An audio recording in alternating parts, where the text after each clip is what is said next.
বলেন? সম্মানিত উপস্থিতি, আমরা আজকে সব জায়গায় বিপদে রয়েছি শুধুমাত্র আমরা আল্লাহকে না চেনার কারণে, আমাদের মালিককে না চেনার কারণে। আমরা যেদিন থেকে আমাদের মালিকদেরকে চিনব সেদিন থেকে আমাদের নসিব থেকে সব কষ্ট লাঘব করে দিবেন কে? কথা বলেন না কেন আপনারা? সূরা হজ্জের ৭৮ নম্বর আয়াত আল্লাহ তাআলা বলছেন, আকিমুস সালাহ ওয়া আতুজ যাকাত ওয়া'তাসিমু বিল্লাহ হুয়া মাওলাকুম ফানি'মাল মাওলা ওয়া নি'মান নাসির। আল্লাহ রাব্বুল আলামিন বলেছেন, ও দুনিয়ার মানুষ, তোমরা নামাজ কায়েম করো, নামাজ কায়েম করার পরে তোমরা যাকাত দিতে থাকো এবং তোমরা সবাই মিলে একসঙ্গে আল্লাহ রাব্বুল আলামিনের রশিকে ধারণ করো। নিশ্চয় তিনি তোমাদের মাওলা, দুনিয়ায় কোনো তোমাদের অভিভাবক নাই, তোমার অভিভাবক একমাত্র যিনি হচ্ছেন তিনি হচ্ছেন কে? সে আল্লাহকে সবাই অভিভাবক হিসেবে মানতে রাজি আছেন। কেন আমরা আল্লাহকে অভিভাবক মানব? আল্লাহ রাব্বুল আলামিন একের পর এক কোরআনের মধ্যে বলেছেন, আল্লাযী আত'আমাহুম মিন জু' ওয়া আমানাহুম মিন খাউফ। যখন তোমার ভয় আসবে, যখন তোমার কলিজা ভয়ে দরদর করবে, দুনিয়ার কোনো মানুষ তোমার ভয় দূর করতে পারবে না। তোমার ভয় যে ব্যক্তি দূর করতে পারবে সেই ব্যক্তি দুনিয়াতে নাই। তোমার ভয় যিনি দূর করতে পারবেন তিনি কে? যে ব্যক্তি আল্লাহর উপর ভয় করবে তার সমস্ত ভয়গুলোকে দূর করে দিবেন কে? আদম আলাইহিস সালাম বিপদে পড়েছিলেন, দোয়া চেয়েছেন কার কাছে?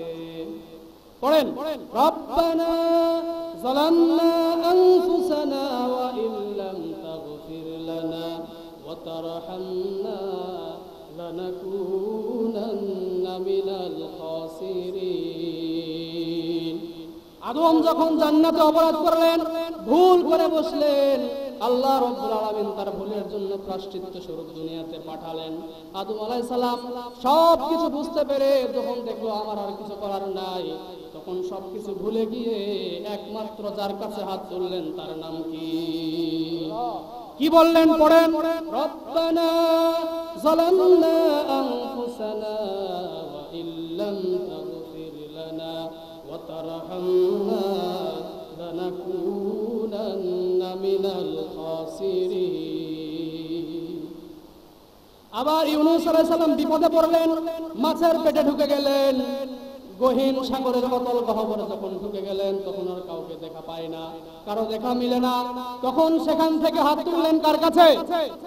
কথা বলেন না কেন? কার কাছে? তিনি কি বললেন? আমার সঙ্গে সঙ্গে পড়েন, লা ইলাহা ইল্লা আনতা সুবহানাকা ইন্নী কুনতু মিনাজ জালিমিন। আল্লাহ, তুমি ছাড়া আমার কোনো অভিভাবক নাই, আমি আমার উপরে জুলুম করেছি, তুমি আমাকে আর কষ্ট দিও না, আমাকে মাছের পেট থেকে বের করে দাও। বের করে দিয়েছেন কে? সে আল্লাহর কাছে আমরা যদি এখন হাত তুলি তাহলে আমাদের দোয়া কবুল হবে কি হবে না?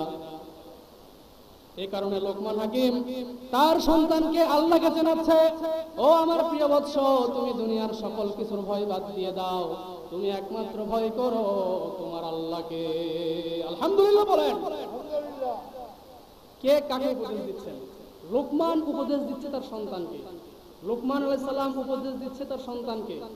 এখন লোকমান কে? তাফসিরে মাযহারি, তাফসিরে জালালাইন, আল বিদায়া ওয়ান নিহায়া, এই তিনটি কিতাবের সারনির্দেশ থেকে আমরা বুঝতে পারি লোকমান হাকিম হচ্ছে আজ থেকে ৪৫০০ বছর আগের একজন নেককার বান্দা। আসলে